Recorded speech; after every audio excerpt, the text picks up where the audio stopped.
All right, we're back at the Kerbal Space Center, and we need to put something into orbit.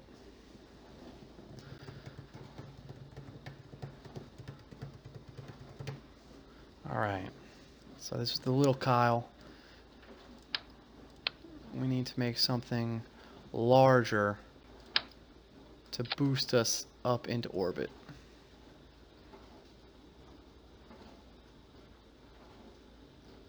Well, that's strange. Let's see what we can make here. Put that on there. This engine should have enough thrust, and it does. Let's get a decoupler. And we need a shroud to protect it. Come on. Alright. Then we'll go with liquid fuel.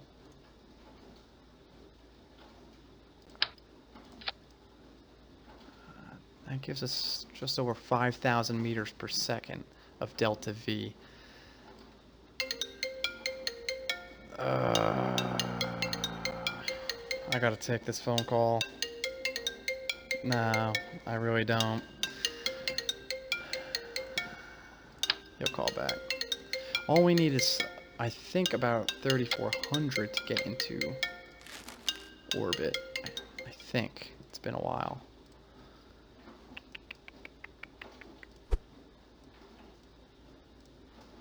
Get some launch clamps here.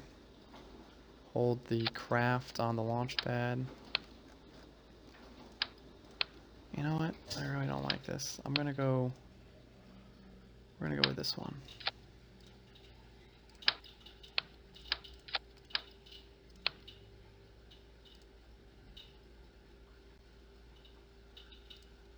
So these larger fins they're much larger than the ones we had on the little Kyle. This is a larger rocket. These fins are going to stabilize us as the airstream cuts through it. And think of it as a dart. A dart has fins on the back, and it'll stabilize its movements as it's piercing through the air. See, now the camera's over here, and now I can't fucking... Oh, I guess I can... It's not too bad, so... We're gonna have the engines go first, then this will go like that. Then the next engine will go, that'll go, those will go, that'll go, that'll go. Okay. Change we're gonna add to this probe body is we're gonna add 4 small solar panels in case we want to be up there a while. This is the big Kyle. Again, after the brilliant engineer, Kyle Kerman. Let's see if there's... I'm just going to run through this real quick. All these tabs. See if there's anything I'm missing. There are other experiments I could put on there, but that'll really weigh down the spacecraft. And it's not worth it, I don't think. We'll save those for another heavier mission.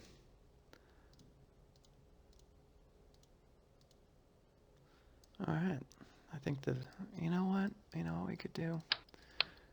I'm going to take this off.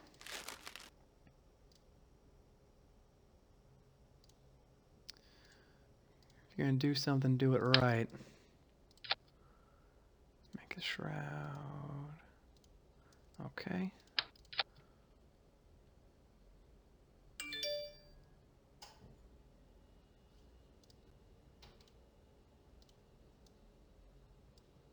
People keep texting and calling me to the point where I want to kill I want to kill everyone. I want to kill the world. It's just, you think I got nothing else to do, people? We're trying to go to orbit here, you know what I'm saying? Drink water all day long. Unable to launch. Unable to launch. Why is that?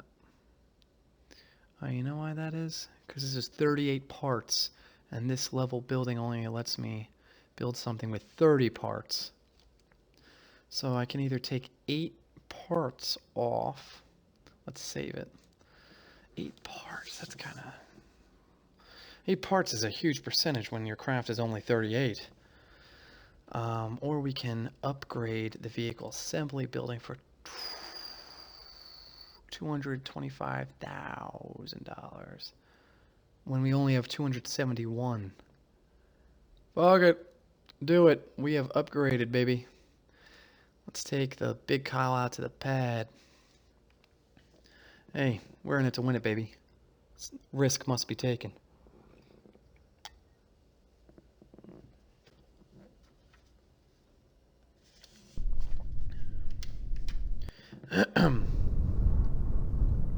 Alright, on the pad. Now that the camera's not in the upper right, I can see all my gauges. Good to go. Throttled up. This should be down. Whoa, whoa. See? What the fuck is going on here? Good thing I'm looking at this. I mean, there's no people on here, but this thing would have blown up. This goes here. And then that.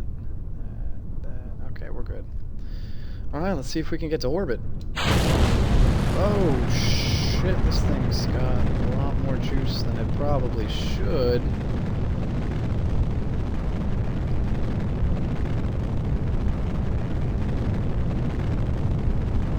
Oh, we're off, baby. Off we go into the wild blue yonder, climbing high into the sky.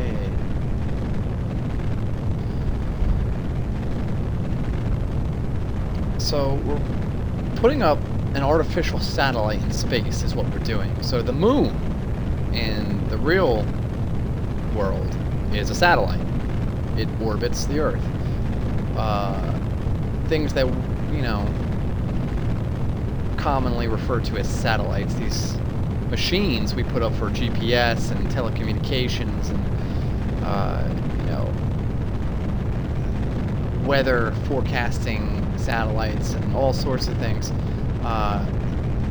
Those are all artificial satellites. They're put there by mankind. Now, the first one everyone knows as Sputnik. It was a Soviet satellite which had very little computing power. It broadcasted on radio frequencies that anyone could pick up. And people did. In fact, the way the West found out Sputnik was up there was because a newspaper in England, I want to say it was in London, I'll have to check on that though, but a newspaper in England picked up the radio frequency being broadcasted by Sputnik, and they were like, oh fuck, the Soviets did it. They put something in space. And it went in the newspaper, and all of a sudden the whole world knew.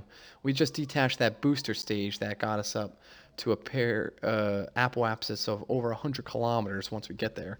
And it's just twirling now because of those fins, you know, biting the air currents. But this upper stage will boost us into, hopefully, a circular orbit. Anyway,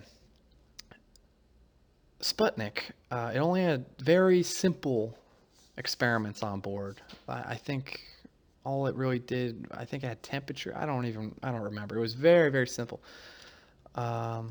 Here's our trajectory. It's actually kind of rounded, but once we get to about, you know, close to the apoapsis, we will boost into orbit. But as I'm sure everyone knows, Sputnik gave the entire world, the entire Western world, a fucking pretty good scare. The idea that the Soviets had now the ability to traverse space, even if it wasn't a manned mission, they sent something up there successfully, and who knew what that could bring in the future. We're gonna get rid of these now. There go the fairings. Think of space as, from a military ideology, a tactical high ground. Okay? You always want the high ground on the battlefield, and space is the ultimate high ground. It's the new ocean.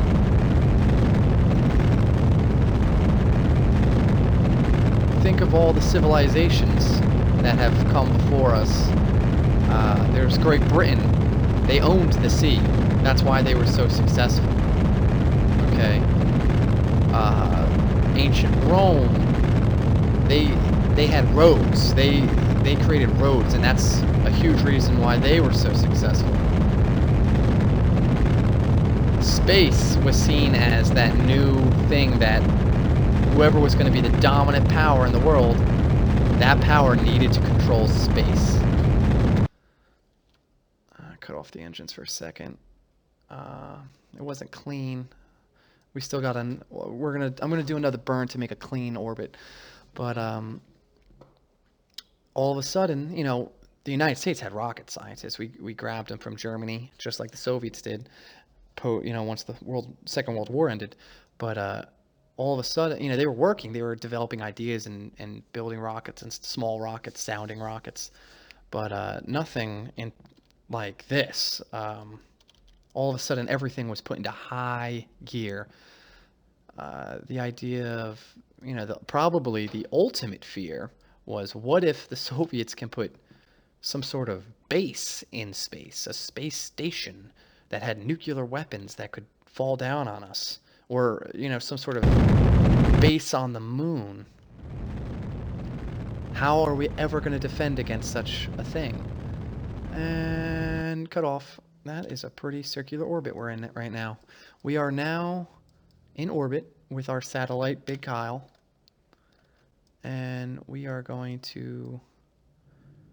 We're in a 111 by 114 kilometer orbit. Let's get some science. Oh, wait. Oh, I already got science from space. There's nothing I can really do. But what we can do is fire the engine again and boost ourselves into a high orbit and get science from a high orbit. How do we... Is it the B button? Yeah. So the inner belt, that's what we have to cross. This is the inner radiation belt. We have to cross that to complete our one contract. What's the outer belt look like? Oh, that's the outer belt. It goes out pretty far. And the magnopause. Oh, that must be what protects from the sun. Yeah, it's facing the sun, so, yep.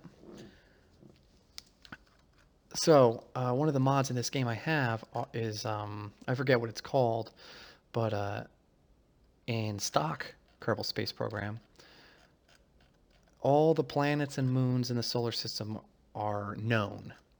And you can see them here, but you don't see their orbits and you don't see their names or any of the moons that go along with them.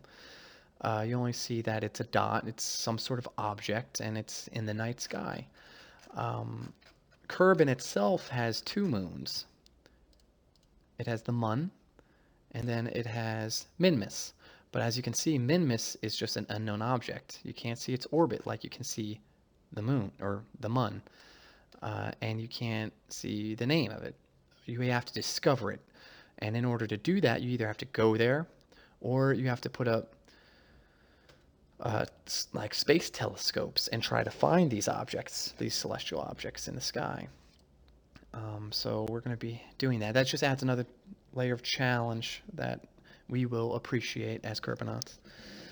So what I'm going to do now, if you see down here, so this basically has two views. You have the real view, I guess the game view you could call it, and then you have the map view. Both views have this nav ball, this navigation ball, and that's your virtual horizon, okay? And with that, you can guide yourself through space. So you can see in the center is our crosshair. And to the right of that, that gold piece with the three, it's a circle with three prongs, that is what's called prograde, your prograde vector. And your prograde vector is the direction of travel in an orbital line. If we turn around, we'll see another circle with 3 prongs, but they're more of a triangle. And that's our what's called our retrograde vector. And that's the way we just came from. That's to the rear of your direction of travel. Now, if in the way it works in orbital mechanics, so we have right here our periapsis, and that is your lowest point in the orbit. Okay. And then you have your apoapsis, the highest point. So you see our highest point is at 114 kilometers, our lowest point is 111. It's a little, that's kind of just the game. Every celestial body would have a different name. So for Earth, it would be peri G.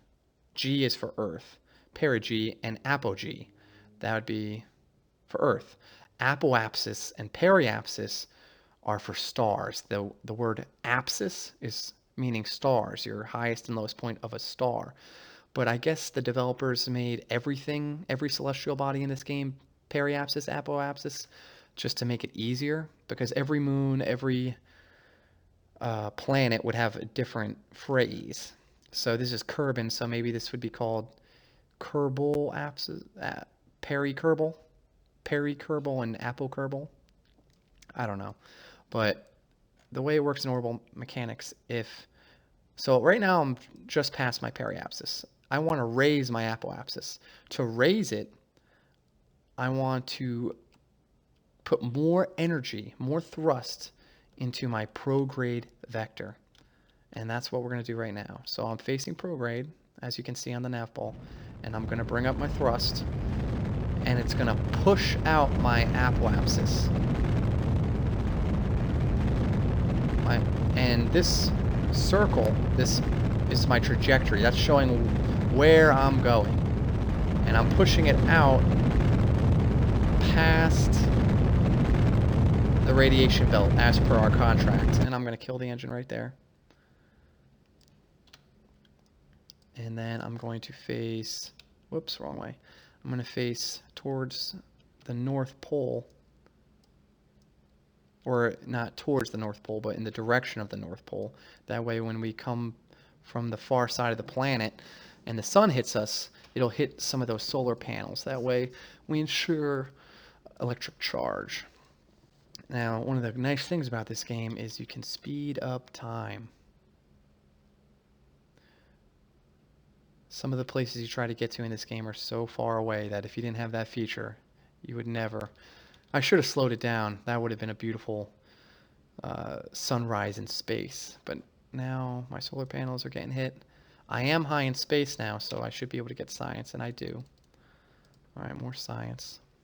But to complete this contract, I'm actually just about to hit the radiation belt.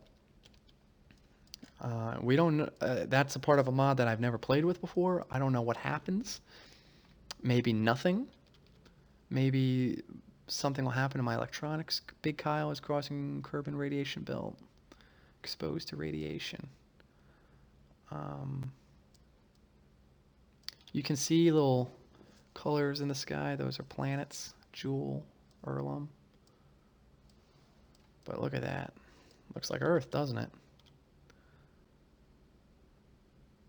And I think I just crossed the radiation belt. I got that contract. All right. So,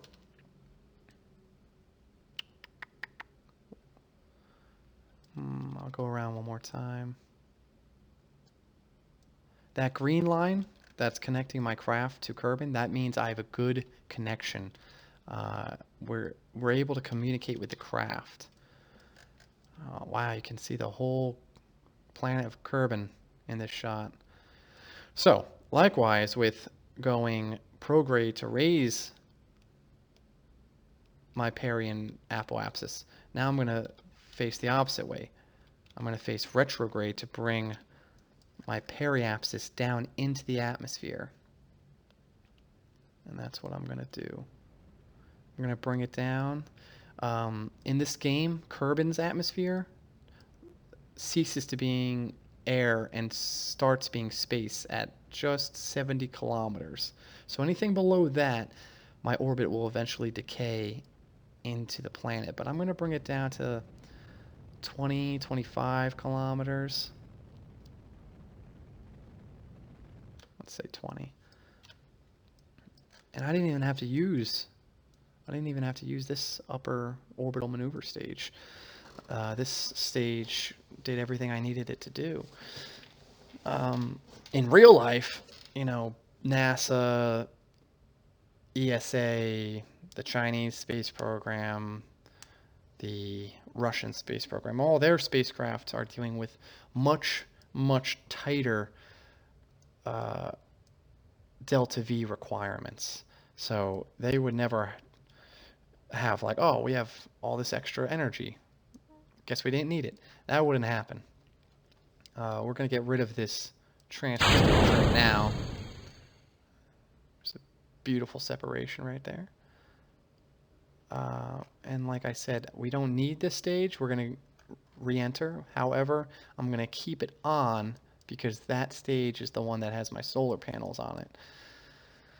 But I'm going to speed up time. Oh, there's the moon. The mun. We will send people there one day. Okay, slow down time. Now we're about to re-enter, so I'm going to get rid of this stage.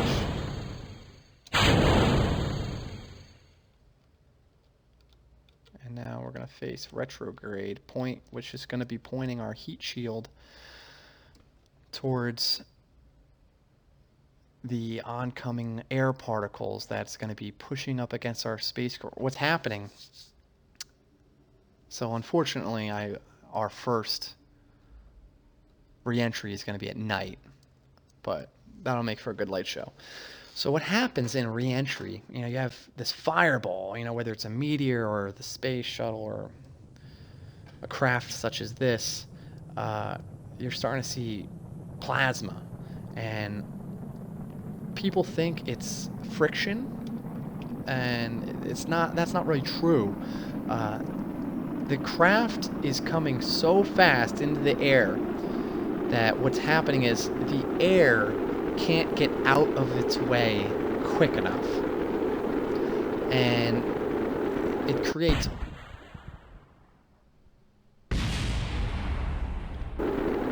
what the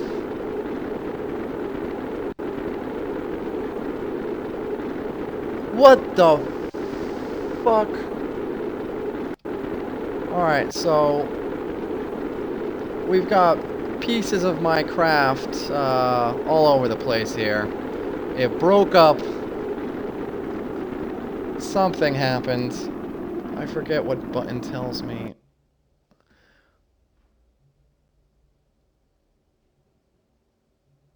Wow.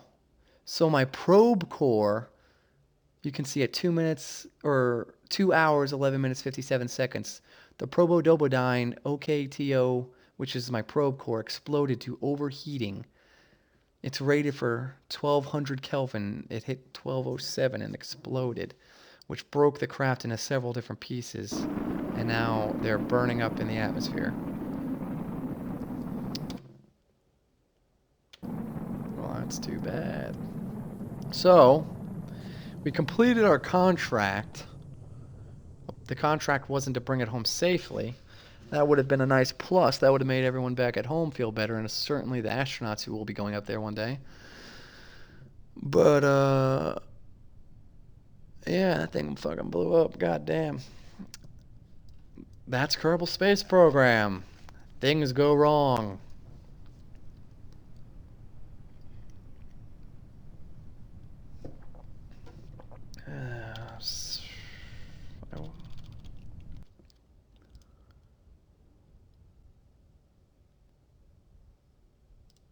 God damn.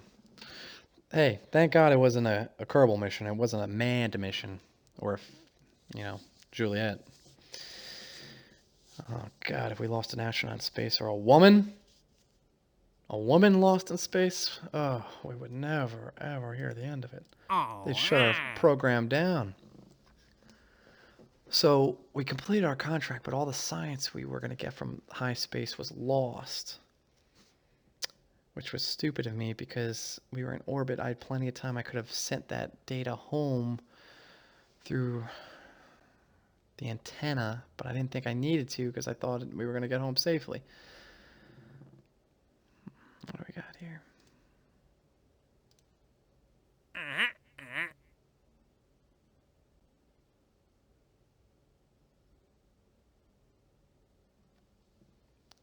So this contract, it says get into orbit and get home safe. That'll be 32,000. Actually, the advance is 11.2. The completion is 28, and then the completion is 32. That is a lot of money. 8 science altogether and 14 reputation.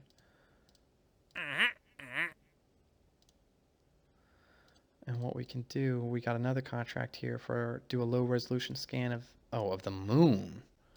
Oh, we haven't even gotten there yet. You're nuts.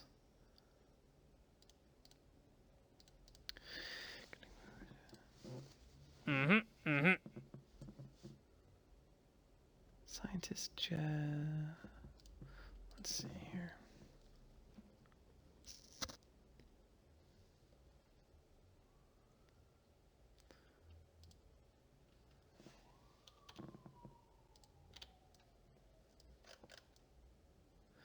I hear sirens outside. Speed up time so I can see. So, Bill's core. Sector RPAC.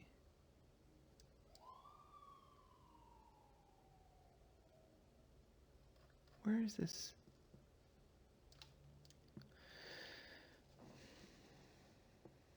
Well, you motherfucker. I'm bummed about Big Kyle. Oh, Kyle, maybe you're not as good of an engineer as we all thought you were.